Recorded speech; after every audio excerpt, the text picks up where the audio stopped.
Nightingale की पुरस्कार दी गई उपाधि सरोजनी नायडू। आपको पता होगा कि 13 वर्ष की उम्र में उनको ये उपाधि दी गई थी, नाइटिंगेल की उपाधि। हमारे स्वतंत्र भारत के नेत्री रही है, उनका जन्मदिन है आज।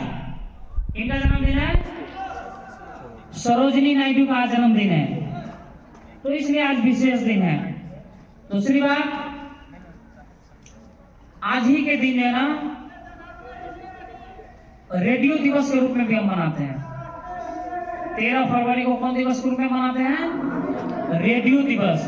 अभी ना प्रचलन सोशल मीडिया का है, या इससे पहले एक बहुत बड़ी क्रांति थी वो टेलीकम्युनिकेशन का, लेकिन अब जो उससे पहले जो जमाना था वो रेडियो का ही जमाना था।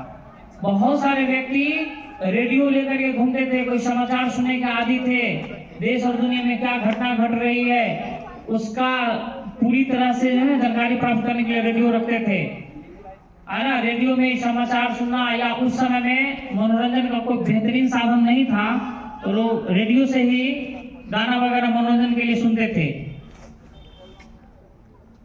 तो वो रेडियो दिवस जो है ना आज के दिन में मनाया जाता है 13 फरवरी को। कितने ज्ञान सीख लिए आज? 13 फरवरी क्यों विशेष है? पहला, फैज अहमद फैज का जन्म था। वो कौन, वो क्या थे? बहुत बड़े शायर करने वाले थे। दूसरा, सरोजनी नायडू जो हमारे आजाद हिंदुस्तान के नेत्री रहे हैं, नेता, और बहुत बड़े कवि भी रहे हैं वो। उनको 13 वर्ष की उम्र, 13 वर्ष की उम्र के लोगों को ये भी शहूर नहीं है कि उनको समय से विद्यालय आना है। 13 वर्ष की उम्र में नाइटिंगेल की उपाधि प्राप्त कर ली थी वो, है ना।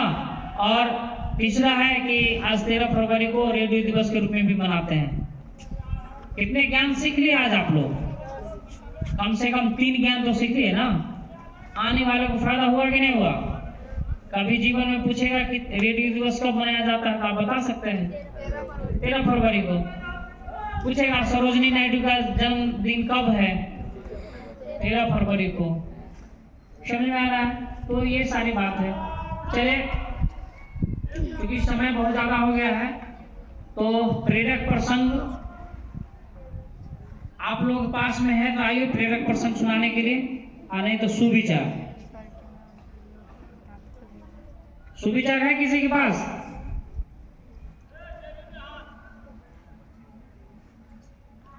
किसी के पास सुविचार है? कोई लड़का या लड़की? चलो,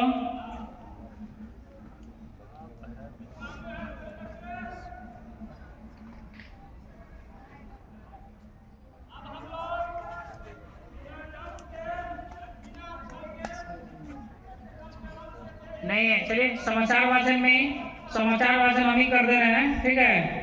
आज देश और दुनिया का समाचार वाचन में पता चलेगा कि देश दुनिया में क्या क्या घटना घटी है। तो आज के ताजा खबर के साथ आपके विद्यालय में मैं एक प्रधान अध्यापक उपस्थित हूँ, और आज की ताजा खबर सुनाने के लिए मैं जा रहा हूँ। जैसे हुसैनगंज में 14 उच्च विद्यालयों में सिर्फ 2 में आईसीटी की सुविधा। देखिए, आईसीटी लैब के बारे में कहा गया है। मानदेय भुगतान में लापरवाही पर सख्ती। टीआरई 4 उच्च माध्यमिक में रसायन शास्त्र के सबसे अधिक सीटों पर भर्ती होगी। पूर्व विधायक ने किया शिक्षकों के अवकाश तालिका का लोकार्पण। विद्यालय लिपिकों को मिलेगा 16,500 रुपया का नियत वेतन। अंतिम परीक्षा आज, मूल्यांकन 27 तारीख से। इंटरमीडिएट का अंतिम परीक्षा आज। 8 विशेष विद्यालय अपग्रेड होंगे, 12वीं तक की पढ़ाई होगी। अनुदान भुगतान के लिए 19 साल के बाद 139 संस्थानों की होगी जांच। शिक्षकों को दी जाएगी परीक्षा मूल्यांकन संबंधी जानकारी। आधार कार्ड बनाने में सबसे बड़ी बाधा आधार केंद्रों की हो रही है। मध्य विद्यालय में अनियमितता का लगाया गया आरोप। डिग्री कॉलेज खोलने के 273 प्रखंड की सूची जांच करेंगे डीईओ। तो आज के ताजा खबर यहीं पे समाप्त होती है। धन्यवाद। इस तरह से समाचार वाचन आप लोग को करना है। समाचार वाचन के लिए थोड़ा सा हमने भी खुद में कमजोरी है कि पेपर वाले आ नहीं पाते यहाँ तक। पेपर कल मंडे से समय से पेपर यहाँ पे आ जाएगा, तो समाचार वाचन के लिए प्रत्येक दिन बच्चों को यहाँ पे आना होगा। बच्चा खुद समाचार पढ़ के सुनाएगा। अगर कल से धूप और बढ़ जाएगी तो फिर हम लोग वहाँ जो साइकिल लगा हुआ है वहीं पे प्रेयर हम लोग करेंगे, क्योंकि यहाँ से वहाँ तक छाँव रहेगा, तो हम लोग उधर ही करेंगे। उधर मिडिल स्कूल का, इधर हाई स्कूल का होगा। ठीक, जब तक उधर चलते रहेगा तब तक इधर भी चलाते रहेंगे। ठीक है, और कल से जो है ना प्रार्थना उधर ही होगा। चलिए राष्ट्रगान के लिए आ जाइए।